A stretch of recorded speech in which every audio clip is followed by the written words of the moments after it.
জি ভাই, আমরা নারায়ণগঞ্জে ভাই, আমি আগে আপনার কাছে অনুমতি নেই। আমাকে হাতে অস্ত্র নিতে হয়েছে, মুভ করা যাচ্ছে না। আমরা এখন দৌড়ায় পানির দামে সব পুলিশে, যে অস্ত্র ছাড়া মুভ করা যাচ্ছে না। আমরা এখন দৌড়ায় পানির দামে সব পুলিশে। হ্যালো, আছে এখানে মিটিং করলাম তো। জি ভাই। বাইতুল মুকাররম মিটিং করলাম। জি ভাই, আমরা নারায়ণগঞ্জে ভাই, আমি আগে আপনার কাছে অনুমতি নেই। ওরা থানা অ্যাটাক করতে গেছিল, পুলিশ কিছু করতে পারতেছিল না, সাহায্য চেয়েছে। আমাকে হাতে অস্ত্র নিতে হয়েছে।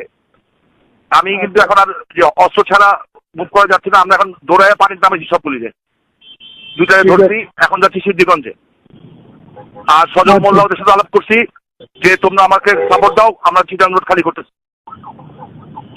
মানে আপনার কাছে বলে নাম, আপনি নেত্রীর কাছে বলে দিবেন অস্ত্র হাতে ছবি আসলে যাতে রাগ না করে। ঠিক আছে, এখানে আর কোনো উপায় নেই ভাইজান। জি,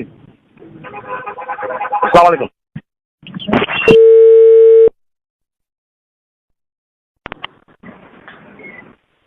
স্বামী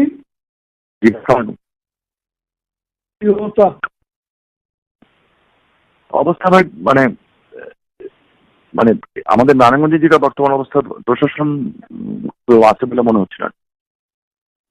তো প্রশাসন কেউ আছে বলে মনে হচ্ছে না আর কি, নারায়ণগঞ্জের যে বাস্তব অবস্থা যেটা আপনাকে বললাম। পরে আমি না পেরে স্বরাষ্ট্রমন্ত্রীকে ফোন করলাম, এসিসিবি চিফকে ফোন করলাম। ওই অস্ত্রাগার লুট করতে গেছিল যে রাইফেল ক্লাবের,